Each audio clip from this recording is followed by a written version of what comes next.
बहुत ही ज्यादा इंपॉर्टेंट वाले जो क्वेश्चंस है उनको हम लोग रिवाइज करेंगे। तो चलिए जल्दी जल्दी से हम लोग शुरू करते हैं बिना किसी देरी के।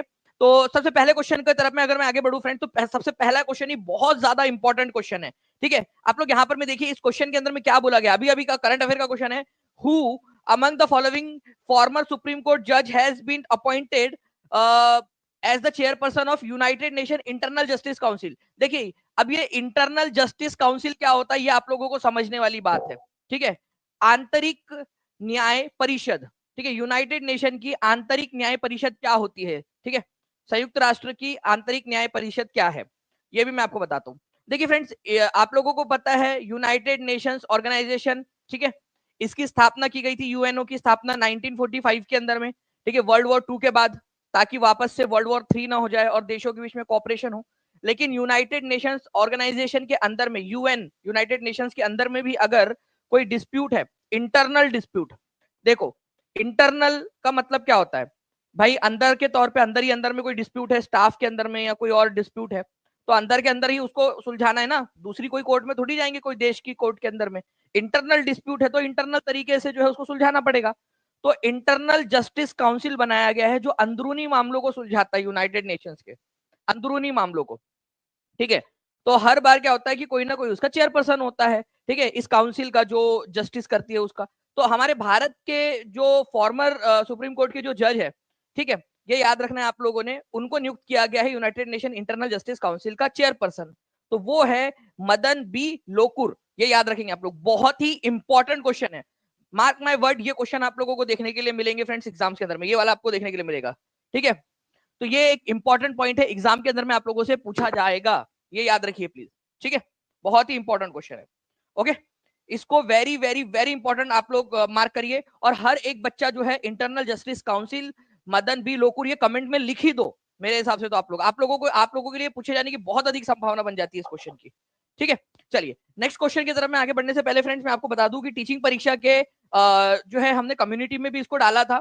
ठीक है, तो इसी वजह से चैनल को सब्सक्राइब जरूर करके रखेंगे सभी के सभी बच्चे। ठीक है, चैनल को सब्सक्राइब कर देंगे, और जो भी आपको कम्युनिटी में दिखता है उसको लाइक जरूर कर दिया कीजिए, ताकि आप लोगों को जो भी इंपॉर्टेंट इन्फॉर्मेशन देते हैं वो आप लोगों को मिलती रहे। ठीक है, यही एक तरीका होता है कि यूट्यूब आप लोगों तक इंपॉर्टेंट इन्फॉर्मेशन पहुंचाता है। तो सेशन को भी लाइक करिए, और ये जो आपको टीचिंग परीक्षा का ये जो दिखता है ना इसके अंदर, इसको भी लाइक करते रहा करिए, क्योंकि आपको कंटिन्यूअसली हम लोग इंपॉर्टेंट इन्फॉर्मेशन देते रहते हैं। आप देख सकते हो सुप्रीम कोर्ट के पूर्व न्यायाधीश मदन बी लोकुर को संयुक्त राष्ट्र न्याय परिषद जो है उसका अध्यक्ष नियुक्त किया गया है। चलिए, ये जो है फ्रेंड्स कब तक रहेंगे, तो ये आपको याद रखना है 2028 तक रहेंगे। ठीक है, 2028, 12 नवंबर 2028 तक का इनका कार्यकाल रहेगा। ये भी एक इंपॉर्टेंट पॉइंट बन जाता है आप लोगों का। नेक्स्ट क्वेश्चन की तरफ में आगे बढ़ते हैं, इसको भी इंपॉर्टेंट मार्क करना है आप लोगों ने। बिहार का भूमि क्षेत्र भारत के कुल क्षेत्रफल का कितना प्रतिशत है। आप लोगों को पता है, जितने भी लोग कल बैच में थे, ठीक है, हमारी कल से जो है फ्रेंड्स स्टार्ट हो गई है हमारी न्यू बैच के अंदर में, मेरी क्लासेस भी स्टार्ट हो गई। कल हम लोगों ने बिहार जी के स्टार्ट कर दिया है। कितने लोग थे कल क्लास के अंदर में। ठीक है, आपको पता है हमने बहुत ही यूनिक तरीके से बहुत सारी चीजें पढ़ी है हम लोगों ने, है ना। तो बिहार का भूमि क्षेत्र भारत के कुल क्षेत्रफल का कितना प्रतिशत है। तो हमने देखा था कि हमारे जो हमारा जो भारत है, अगर ये पूरा का पूरा मैं इसको मान लूं, तो बिहार जो है, ओके, वो पूरे भारत के एरिया का केवल 2 ठीक है 86% जो है वो कवर करता है। 2.86%, ये याद रखना है आप लोगों ने, 2.86%। ये बात हो गई एरिया की। एरिया, अगर आपसे पॉपुलेशन के बारे में पूछ लिया जाए, तो ये भी मैंने आप लोगों से कहा था कि पॉपुलेशन का भी याद रखना आप लोग, जनसंख्या, पूरे भारत की कितनी जनसंख्या कवर करता है। ठीक है, तो 8.58% जो है पूरे भारत का कवर करता है, ये भी याद रखना है आप लोगों ने। दोनों ही पॉइंट बहुत इंपॉर्टेंट है। ठीक है, एरिया के हिसाब से पूछे तो 2.86% पूरे भारत का, और वही बात करें पॉपुलेशन की तो 8.58। और मैं आपको बता दूं फ्रेंड, दोनों ही क्वेश्चन बीपीएससी टीआरई के अंदर में आ चुके हैं। ठीक है, इसीलिए आपको बता रहा हूं, और मल्टीपल टाइम्स आया है, ऐसा भी नहीं है एक बार, बार बार पूछे जा रहे हैं। तो याद रखिएगा इन क्वेश्चंस को आप लोग, ताकि आप लोग याद रहे। अच्छा, मैंने कल आप लोगों को एक चीज और बताया था, मैंने आपसे कहा था कि मैं आप लोगों से कभी भी पूछूंगा, ठीक है, आप लोगों को मैंने चैलेंज किया था कल पेड क्लास के अंदर में, कि मैं आपसे कभी भी पूछूंगा कि बिहार जो है वो कितने नंबर का राज्य है, ठीक है, पॉपुलेशन के मामले में। ठीक है, तो चलिए बताइए, बिहार क्या पूरे भारत में पहले नंबर का राज्य है पॉपुलेशन के मामले में, कि सबसे ज्यादा पॉपुलेशन है, दूसरे नंबर पे आता है, तीसरे नंबर पे, चौथे, पांचवे, कितने नंबर पे आता है। जल्दी से आप लोग बताएंगे मुझे, देखते कितने लोग आंसर कर पाते हैं। 12वें नंबर पे जो लोग बोल रहे हैं ना, मैंने कल रात में ही कहा था कि उन लोगों को डायरेक्टली आईएएस घोषित कर देंगे अपन लोग। ठीक है भाई, वो एरिया के हिसाब से, मैं पॉपुलेशन के हिसाब से बात कर रहा हूँ आप लोगों से, ठीक है। तो थर्ड नंबर के ऊपर में, ठीक है। तो बिहार जो है वो थर्ड नंबर के ऊपर में है, ठीक है, ओवरऑल पॉपुलेशन के मामले में बिहार। चलिए, अब मैंने आपको याद करवाया 5, क्योंकि मैंने आपसे कहा था कि ये क्वेश्चन, और आज रात की क्लास में मैंने आप लोगों को एक क्वेश्चन रिवील कर दिया है कि मैं ये क्वेश्चन पूछूंगा भी। कल रात में बोला था ना आपसे कि क्रोनोलॉजी में पूछूंगा मैं, तो मैं एक रिवीजन करा देता हूं आपके लिए। फर्स्ट नंबर पे कौन है, सेकंड पे कौन है, ठीक है, फोर्थ पे कौन है और फिफ्थ पे कौन है, ये याद रख लीजिए। हम हाई लेवल की पढ़ाई करेंगे, ये रैंक के लिए पढ़ाई है आप लोगों की, ठीक है, सिलेक्शन के साथ में। तो पहले नंबर पे मैंने आप लोगों को बताया कि यूपी है, दूसरे नंबर पे महाराष्ट्र है, ठीक है, और तीसरे नंबर पे हमारा बिहार, ये याद रख लिया आप लोगों ने, ठीक है। उसके बाद में चौथे नंबर पे बारी आती है आप लोगों की वेस्ट बंगाल की, पश्चिम बंगाल की, ठीक है, पश्चिम बंगाल, और फिर है आंध्र प्रदेश, ठीक है, पांचवें नंबर पे आंध्र प्रदेश। ऐसे आप लोगों ने याद रखना था। तो ये पहले 5 जो है राज्य है जनसंख्या के अनुसार, पॉपुलेशन के अनुसार, ये याद रखना था आप लोगों ने।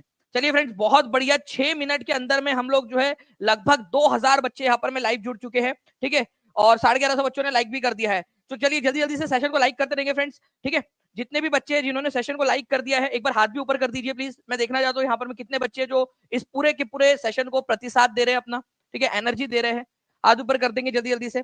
जहां भी शेयर कर सकते हो शेयर जरूर कर दीजिए फ्रेंड्स, ताकि ऐसी ही एनर्जी के साथ में आप लोगों को पढ़ा सकूं, ठीक है, जल्दी जल्दी से। और जिन्होंने चैनल को सब्सक्राइब नहीं किया, चैनल को सब्सक्राइब जरूर कर देंगे। चलिए, बहुत सारे बच्चे जो हाथ ऊपर कर रहे हैं, ठीक है, मैं देख भी पा रहा हूँ उन लोगों के नाम जो यहाँ पर में कंटिन्यूअसली हाथ ऊपर कर रहे हैं, ठीक है, बहुत बढ़िया।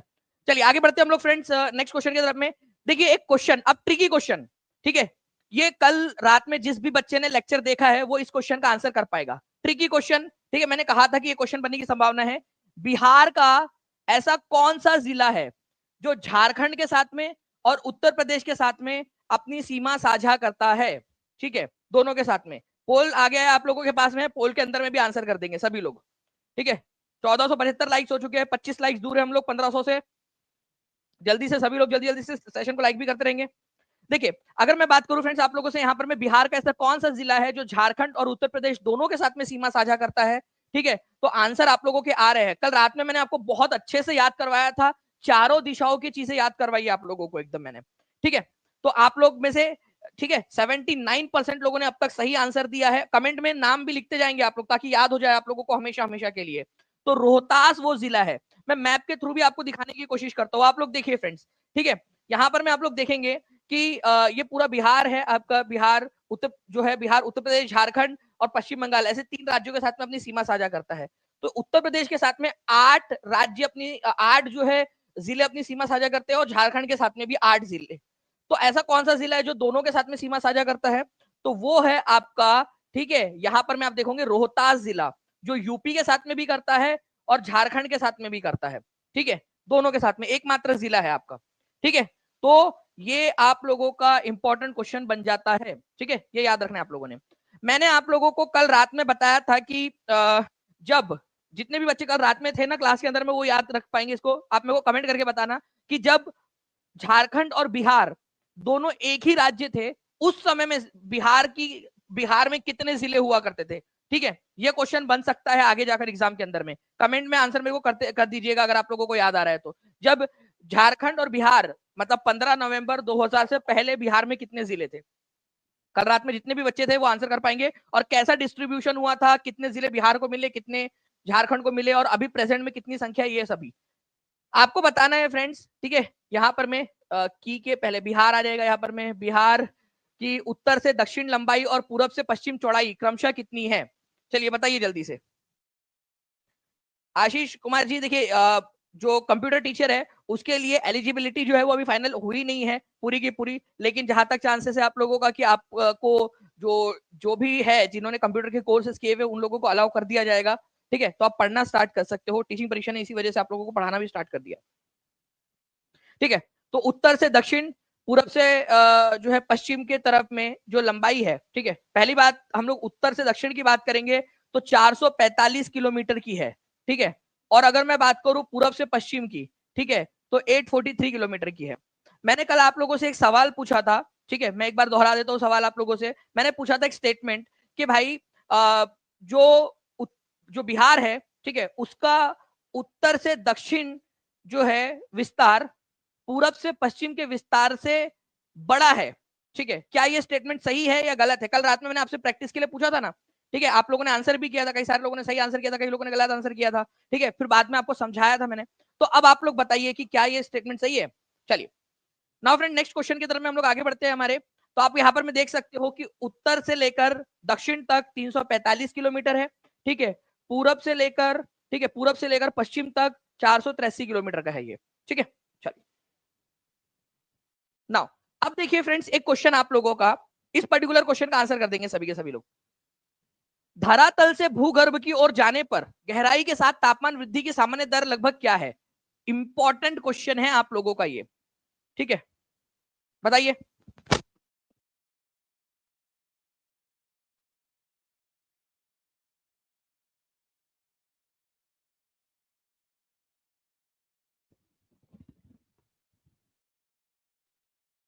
देखिए, धरातल से भूगर्भ की ओर जाने पर गहराई के साथ तापमान की वृद्धि की सामान्य दर क्या होती है? ठीक है, 1 डिग्री। देखो आपको क्या करना है, भूगर्भ की ओर जाना है, मतलब नीचे की तरफ आप जा रहे हो।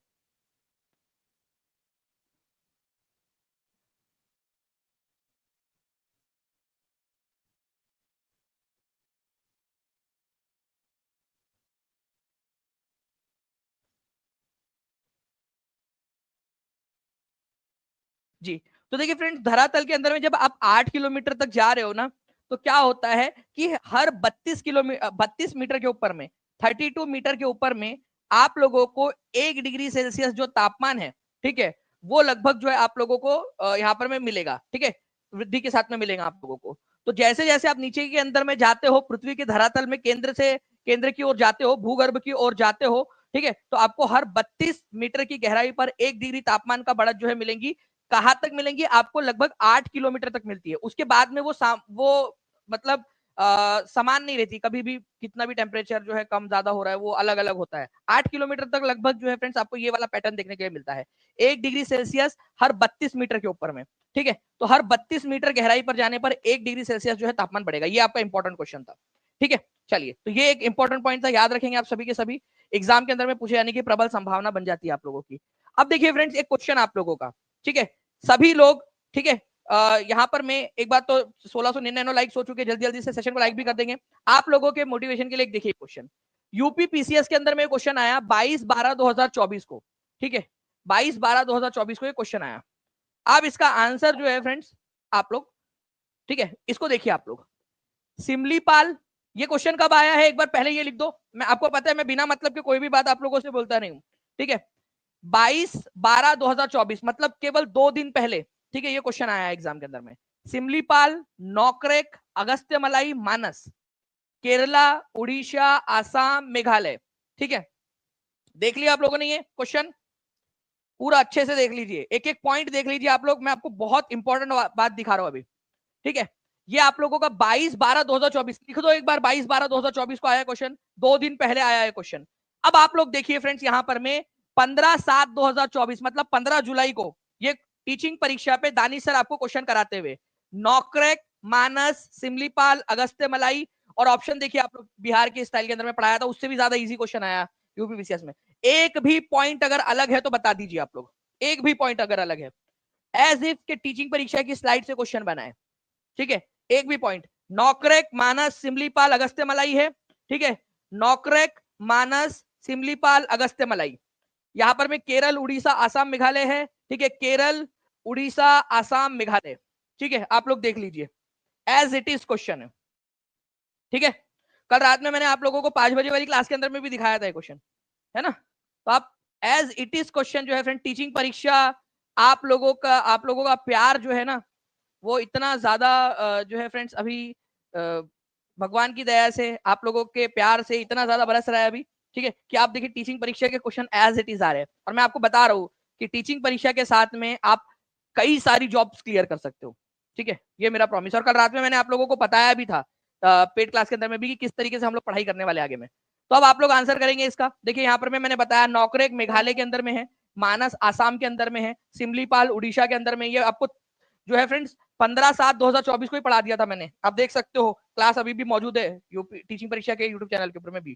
ठीक है, पेड क्लास में भी करवाया था ये, नौकरेक मेघालय, मानस आसाम, सिमलीपाल उड़ीसा, अगस्त्य मलाई केरल और तमिलनाडु दोनों में है, केरल प्लस तमिलनाडु, ठीक है, वहां लिख भी दिया था मैंने, केरल प्लस तमिलनाडु दोनों के अंदर में है, ठीक है। अब यहां पर मैं आप लोग देखिए ये क्वेश्चन, ठीक है, सिमलीपाल उड़ीसा, नौकरेक मेघालय, अगस्त्यमलाई तमिलनाडु प्लस केरला, ठीक है, और मानस आसाम। आप लोग बता दीजिएगा आंसर क्या हो रहा है, कमेंट के अंदर में आंसर करके बता देंगे आप लोग, ठीक है। चलिए, अगर आप लोग चाहते हो कि ऐसे ही फ्रेंड्स आप लोगों की भी एग्जाम क्लियर हो जाए, आप लोग भी जो है आगे बढ़ जाए, तो आप सभी के सभी टीचिंग परीक्षा के साथ में जरूर जुड़िए, क्योंकि ये एक फैसला आप लोगों की जिंदगी बदल सकता है, आपकी, आपके परिवार की, आपके आने वाले भविष्य को जो है और ज्यादा सुखदायी बना सकता है, ठीक है। चलिए, आपको प्रूफ दिखा दिया है मैंने डायरेक्टली, ठीक है, और ये टीचिंग परीक्षा के चैनल पर अवेलेबल है, मैं तारीख के साथ बता रहा हूं, आप जाकर देख सकते हो।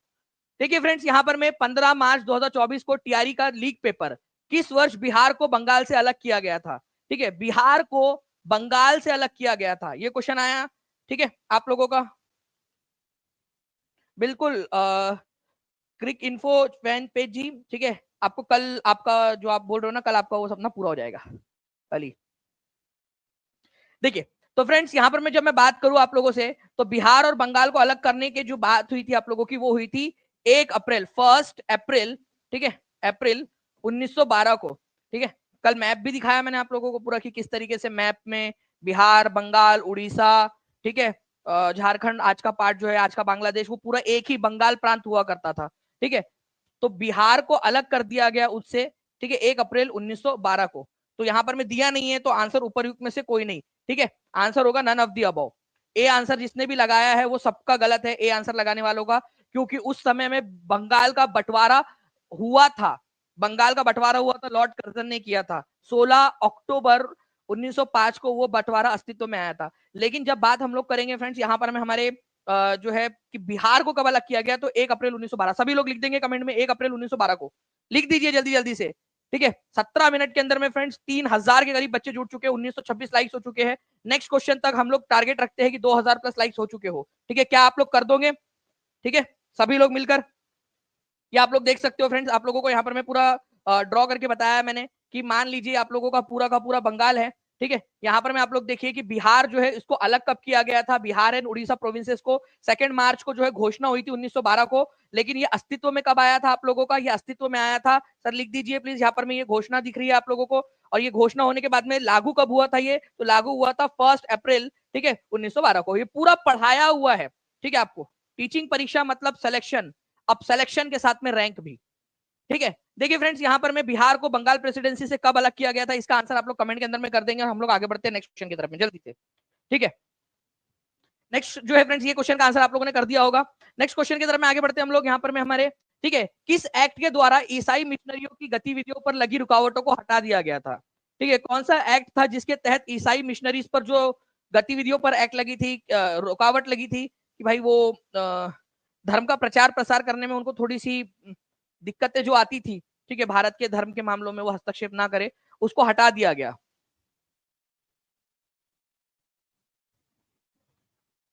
जी, तो देखिए फ्रेंड्स, मैं अगर आप लोगों को बताऊं तो वो एक्ट था चार्टर एक्ट, ठीक है, चार्टर चार्टर एक्ट ऑफ 1813, ठीक है, चार्टर एक्ट ऑफ 1813।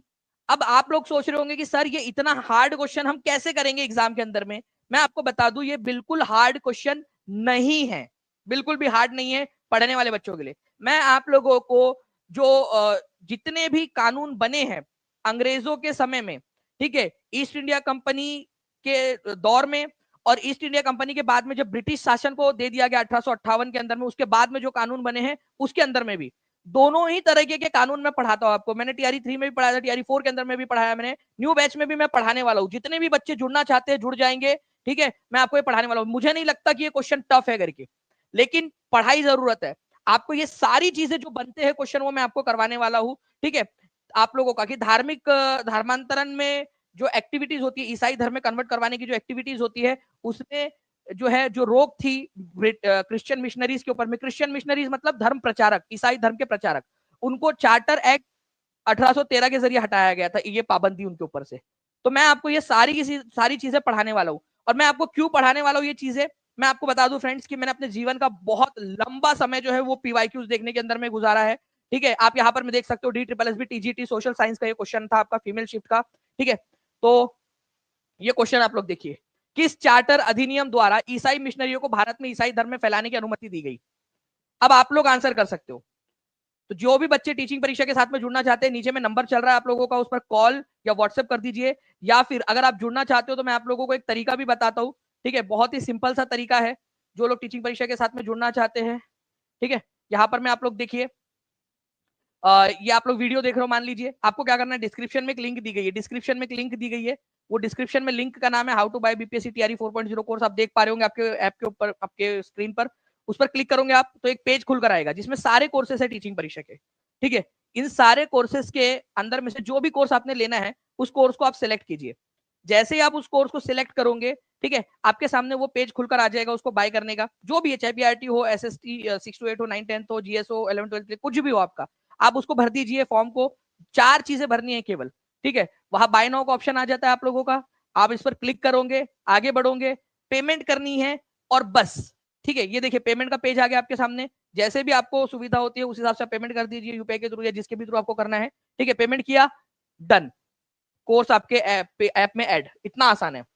ठीक है, एग्जामिनर आपकी क्लास देखकर ही पेपर बनाते हैं सर, शिखा जी बोल रहे हैं, बिल्कुल शिखा जी। ठीक है, हम एग्जामिनर के माइंड को पढ़ लिए है अभी।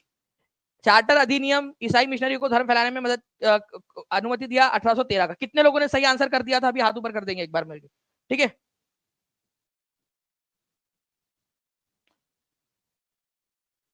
ओके, नेक्स्ट क्वेश्चन की तरफ में आगे बढ़ते हैं। In which state is Ankleshwar oil field located? BPSC TRE 2.0 का आप लोगों का ये क्वेश्चन है, बताइए इसका आंसर क्या होगा?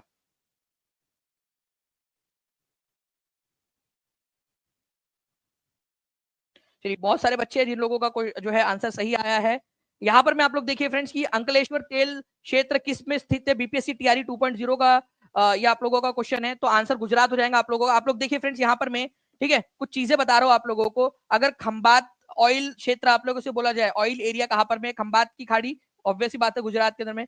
कलोल आप लोगों से पूछा जा सकता है, तो ये याद रखना है आप लोगों ने, ये आपका गुजरात में है। और यहाँ देखिए अंकलेश्वर जो है ऑयल फील्ड है, अंकलेश्वर तेल जो है क्षेत्र, ये आपका ये भी गुजरात के अंदर में है।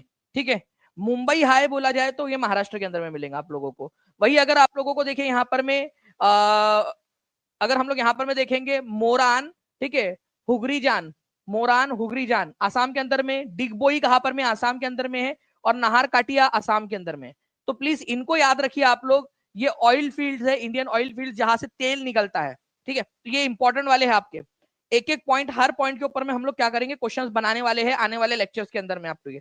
ठीक है, तो ये सारे के सारे इसके ऊपर में मैं आप लोगों को क्वेश्चंस जो है वो बनाते देता रहूंगा आप लोगों को। तो अंकलेश्वर जो है फ्रेंड्स आपका लार्जेस्ट ऑयल फील्ड है गुजरात का आप लोगों का, ये भरूच डिस्ट्रिक्ट के अंदर में गुजरात के आपके। ठीक है, जामनगर रिफाइनरी आप लोगों की, जामनगर गुजरात के अंदर में है। ठीक है, कुछ इंपॉर्टेंट वाली, और जामनगर रिलायंस यहाँ से निकालता है तेल।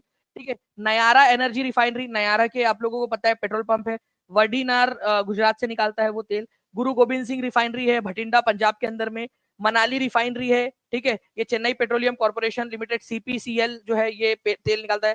ठीक है आप लोगों का, ठीक है, चेन्नई के अंदर में। नुमालीगढ़ रिफाइनरी, ये बहुत ही इंपॉर्टेंट है, नुमालीगढ़ कहां पर में? नुमालीगढ़ रिफाइनरी, ठीक है, नुमालीगढ़ आसाम के अंदर में, ये क्वेश्चन पूछा जाएगा आप लोगों से। ठीक है, बारमेड़ राजस्थान के अंदर में है। Mathura refinery, Indian oil corporation जो है यहाँ पर में तेल संशोधन करता है अपना मथुरा के अंदर में।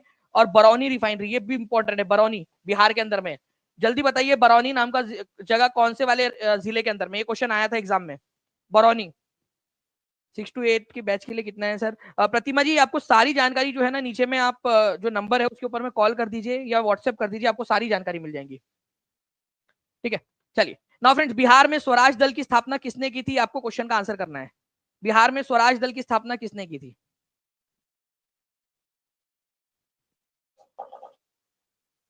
देखिए स्वराज दल, आपको पता है फ्रेंड्स, स्वराज दल जो है ये स्वराज पार्टी जो बनी थी ना, स्वराज पार्टी, ठीक है, ये बनी थी आप लोगों की 1 जनवरी, ठीक है, 1923 के अंदर में, 1923 में ये बनाई गई थी चित्तरंजन दास, मोतीलाल नेहरू जैसे जो लोग थे उनके द्वारा। उसमें बिहार का जो उसकी शाखा थी वो किसने स्थापित की थी? तो श्री कृष्ण सिंह ने स्थापित की थी। स्वराज दल या स्वराज पार्टी जो है इनका उद्देश्य था कांग्रेस में रहते हुए, ठीक है, एक और पार्टी बनाना ताकि वो चुनाव लड़ सके, क्योंकि कांग्रेस ने चुनाव का बहिष्कार किया हुआ था। स्वराज पार्टी वाले जो लोग थे वो चाहते थे कि चुनाव भी लड़ा जाए, लेजिस्लेटिव असेंबलीज में जाया जाए, ठीक है, जो विधानसभा है, विधान परिषद है, उनमें जाया जाए और वहां पर में जाकर अपनी बात रखी जाए। तो श्री कृष्ण सिंह भी उन्हीं स्वराज पार्टी के जो विचारक थे उन लोगों से प्रभावित थे। इन्होंने स्वराज दल की स्थापना की थी बिहार के अंदर में। 68वीं बीपीएससी में आया हुआ क्वेश्चन नहीं है, ठीक है, वापस से रिपीट होने के चांसेस बहुत ज्यादा है, ठीक है, तो B is the correct answer. Okay, चलिए अब आप बताइए निम्नलिखित में से कौन सा एक जल डमरू मध्य अंतरराष्ट्रीय तिथि रेखा के सर्वाधिक निकट है। ये क्वेश्चन बहुत ज्यादा इंपॉर्टेंट क्वेश्चन है, मतलब मोस्ट रिपीटेड क्वेश्चंस में से एक है, ठीक है। 3400 बच्चे देख रहे हैं, 2262 लाइक्स है, बहुत नाइंसाफी है ये, बहुत ज्यादा, ठीक है। आप लोगों को बता दूं फ्रेंड्स कि आज शाम में, ठीक है, आप लोगों का जो है जो पेड क्लास है उसके अंदर में जो बिहार जी के कल हम लोगों ने पढ़ा था, मैं आपके आज रिवीजन भी लेने वाला हूँ। आप लोगों को बोला था, आपसे प्रॉमिस दिया था मैंने कि आज आप सारे लोग पढ़कर आएंगे, और साथ ही साथ जो है फ्रेंड्स हम लोग आज एडवांस वाला जो है उसका पोर्शन भी पढ़ेंगे। तो जितने भी लोग हैं आज 9:30 बजे जरूर जुड़ जाएंगे टीचिंग परीक्षा के एप्लीकेशन के ऊपर में, जितने भी लोग हैं जो जुड़े हुए हैं ऐप पे। देखिए अगर मैं बात करूं फ्रेंड्स आप लोगों से जल डमरू मध्य क्या होता है, तो पहली बात तो जल डमरू मध्य क्या है कि भाई ये एक जल का बड़ा सा स्रोत है, ठीक है, और यहाँ पर में एक जल का बड़ा सा स्रोत, कोई महासागर सागर हो सकते हैं दोनों, इन दोनों को जो जोड़े हुए हैं ना उसको जल डमरू मध्य बोला जाता है, इसको जो इन दोनों को जोड़े हुए है, ठीक है। आपको पता है फ्रेंड्स कि अंतरराष्ट्रीय तिथि रेखा जो है आप लोगों की प्रशांत महासागर, आर्कटिक महासागर और प्रशांत महासागर के में से जाती है। तो आर्कटिक महासागर, ठीक है, और प्रशांत महासागर जो सबसे बड़ा है, पैसिफिक ओशन सबसे बड़ा जो है, उन दोनों को जो जोड़ता है वो है बेरिंग जलडमरू मध्य। मैप के थ्रू दिखाता हूं आप लोगों को, ठीक है। यहाँ पर मैं आप लोग देख सकते हो फ्रेंड्स, ये अंतरराष्ट्रीय तिथि रेखा यहाँ से जाती है, ठीक है, ये हमारा ये 2D में दिख रहा है, अगर 3D में आप देखोगे तो यहाँ से जाती है अंतरराष्ट्रीय तिथि रेखा, ठीक है। यहाँ पर में आपका रशिया है, यहाँ पर में इधर साइड में एशिया, इधर साइड में आपका नॉर्थ अमेरिका, साउथ अमेरिका इधर साइड में।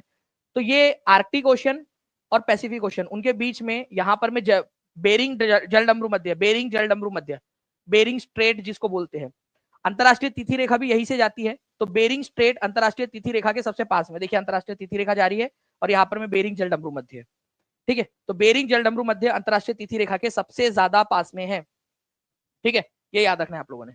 ओके, डायरेक्ट पृथ्वी से सूरज की दूरी कितनी है, एग्जाम में आया हुआ क्वेश्चन, पृथ्वी से सूरज की दूरी कितनी है। अब देखिए यहाँ पर मैं आप लोगों का जो है फ्रेंड्स मिलियन किलोमीटर में पूछा हुआ है, ठीक है। तो 2-3 तरीके से पूछा जा सकता है।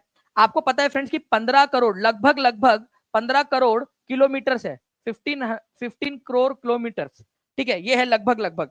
वही अगर मैं बात करूं मिलियन के अंदर में, तो 15 करोड़ को अगर आपको कन्वर्ट करना है, ठीक है, 15 करोड़ को अगर आपको कन्वर्ट करना है मिलियन में, तो ये आप लोगों का 150 मिलियन हो जाएगा, ठीक है, 150 मिलियन किलोमीटर, ठीक है। तो 150 मिलियन किलोमीटर, सिंपल। ये आपका कन्वर्जन आपको पता होना चाहिए कि हर 10 मिलियन का मतलब 1 करोड़ होता है, 10 मिलियन का मतलब होता है 1 CR, ठीक है। तो 100 मिलियन का मतलब होगा 10 करोड़, ठीक है। तो 150 मिलियन का मतलब हो जाएगा, 150 मिलियन का मतलब हो जाएगा 15 करोड़, सिंपल, ठीक है। तो ऐसे कन्वर्जन आपको पता होना चाहिए, मिलियन में अगर पूछे तो आप लोग आंसर कर पाए, ठीक है। चलिए नेक्स्ट क्वेश्चन की तरफ में हम लोग आगे बढ़ते हैं फ्रेंड्स।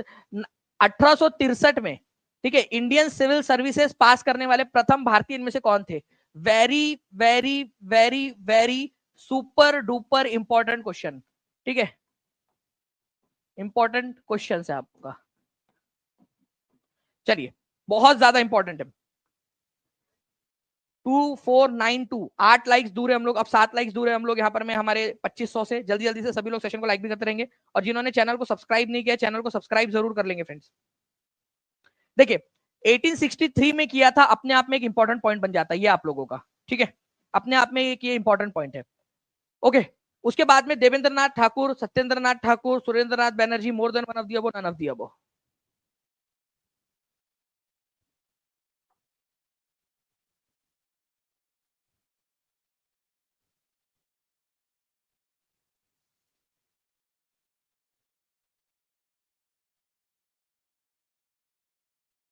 बहुत बढ़िया फ्रेंड्स, आप लोगों के आंसर्स आ रहे हैं यहाँ पर में, ठीक है, B is the correct answer, Satyendra Nath Thakur, ठीक है।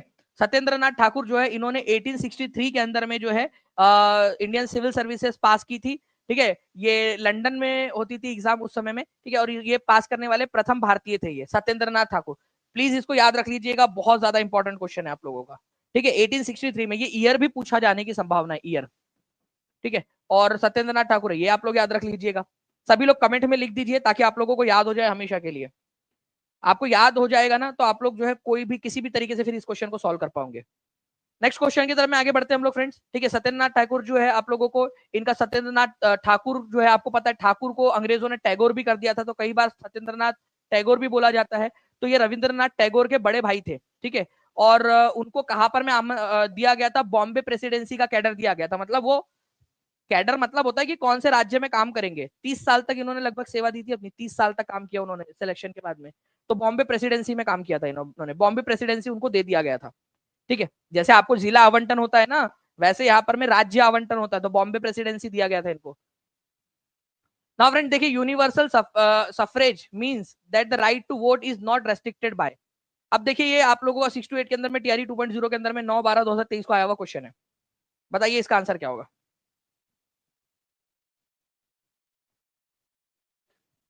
चैनल को सब्सक्राइब भी करते रहेंगे जितने भी लोग नए जुड़े हुए हैं, और जो टीचिंग परीक्षा के साथ में एप्लीकेशन पर जुड़ना चाहते हैं, नीचे में नंबर चल रहा है, उस पर कॉल या व्हाट्सएप कर दीजिए। ठीक है, और आप लोग जो है फ्रेंड्स, आपका एक फैसला आप लोगों को बहुत ज्यादा आगे बढ़ा सकता है, आपका भविष्य बदल सकता है।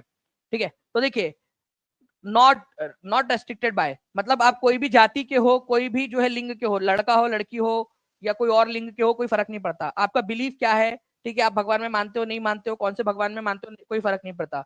ठीक है, आपके पास में संपत्ति है नहीं है, इससे कोई फर्क नहीं पड़ता। तो vote is not restricted by, इससे भी रेस्ट्रिक्टेड नहीं है, इससे भी नहीं है, और इससे भी नहीं है। तो आंसर होगा आपका मोर than one of the above. ठीक है, कि सार्वभौमिक मताधिकार का अर्थ यह है कि किस मत देने का अधिकार नियंत्रित नहीं होता है, जाति या लिंग से, आस्था से, संपत्ति से, इन तीनों से भी नियंत्रित नहीं होता है। ठीक है, तो answer more than one of the above हो जाएगा आप लोगों का। ठीक है, इन तीनों के जरिए ही, ठीक है, मतलब कोई भी चीज हो, आप भारत के नागरिक होने चाहिए, ठीक है, दिमाग से सही होने चाहिए, बस इतनी सी बात है, आप लोगों को वोट देने का अधिकार मिल जाता है। सिंपल सिंपल सा है।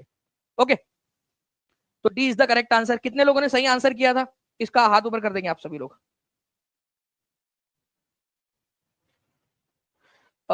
शशि बालाजी आप बोलो ओल्ड वाला भी बैच मिल सकता है क्या सर, अभी कोई बैच लूँ तो। देखिए, आपको आपके लिए ना हमने ऑफर रखा हुआ था, आप लोगों को बहुत लंबा समय दिया भी था हमने। ठीक है, लेकिन मैं फिर भी एक बार बात करूंगा, जो भी बच्चे हैं जो जुड़ चुके हैं उन लोगों को भी क्या हम लोग दे सकते हैं अभी भी। ठीक है, हम लोग उसके ऊपर में विचार करेंगे, लेकिन जो बच्चे अभी तक जुड़ चुके होंगे वो, ठीक है, उनके ऊपर में विचार किया जाएगा। चलिए आगे बढ़ते हैं हम लोग। यहाँ पर मैं पहले चांद पर पैर रखने वाला पहला व्यक्ति कौन था। ठीक है, चांद पर पहला कदम किसने रखा और चांद पे दूसरा कदम किसने रखा। ठीक है भाई, पहला कदम भी उसी ने रखा था, दूसरा भी उसी ने रखा था, लंगड़ी करते हुए नहीं जा रहा था वो। ठीक है, तो चांद पर पैर रखने वाला पहला व्यक्ति, ठीक है, तो नील आर्मस्ट्रांग थे। ठीक है, कौन से साल में रखे थे ये भी आप लोगों ने याद रख लेना है फ्रेंड्स, इंपॉर्टेंट पॉइंट है। B is the correct answer, 66वीं बीपीएससी के अंदर में आया हुआ क्वेश्चन। ठीक है, तो आप देख सकते हो कि रोचक तथ्य में दिया हुआ है एनसीईआरटी में, नील आर्मस्ट्रांग पहले व्यक्ति थे जिन्होंने 20 जुलाई 1969 को, अब देखिए कहीं जगह पे आपको 19 जुलाई मिलेगा, कहीं जगह पे 20 जुलाई मिलेगा। आप किसको मानोगे भाई, एनसीईआरटी में जो दिया हुआ है, एनसीईआरटी के अंदर में दिया हुआ है ये, या एनसीईआरटी का स्क्रीनशॉट आप देख सकते हो। तो 20 जुलाई 1969, ये ईयर आप लोग याद रख लीजिए एटलीस्ट, कम से कम। ठीक है, ईयर बहुत इंपॉर्टेंट है। ठीक है, ये वाला 1969 के अंदर में, कोई है आप लोगों में से जिसका जन्म हो चुका था 1969 के अंदर में। ठीक है, आप में से कोई है जिसका जन्म हो चुका था 1969 के अंदर।